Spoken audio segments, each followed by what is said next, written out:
Շրջանավարտների վերջին զանգի արարողությունը սկսված է։ Այսպիսի կազմով բոլորը միասին 12-րդցիները վերջին անգամ են հավաքվում։ Նրանց միացավ կրթության նախարարը։ Լևոն Մկրտչյանը դպրոցն ավարտել է մոտ 4 տասնամյակ առաջ, բայց մայիսյան այդ օրը հիշում է նաև այսօր։ Իմ վերջին զանգը Չարենցի դպրոցում էր եւ իհարկե ամենաանմոռանալի օրերից մեկն է։ Ուսումնական տարվա ավարտին նվիրված միջոցառմանը շարված է։ Մոնթե Մելքոնյանի անվան ռազմամարզական վարժարանի 89 շրջանավարտի համար այսօր եւս հնչեց վերջին զանգը։ Ավարտական վալսին այստեղ ավելացան ցուցադրական ելույթներն ու շարային քայլերթը։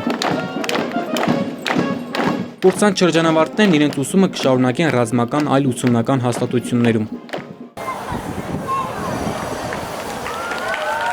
Լոռու մարզի դպրոցներում վերջին զանգի արարողություններն ավանդույթի համաձայն են սկսել։ Վերջին զանգյան երգերով, վալսով ու հումորային բեմադրություններով։ Առավել ակտիվ է եղել Ստեփանավան քաղաքը։ 200 շրջանավարտներ օրը հիշարժան են դարձրել միասին լուսանկարվելով։ Նախորդին էլ քաղաքում տոնական համերգ էին կազմակերպել։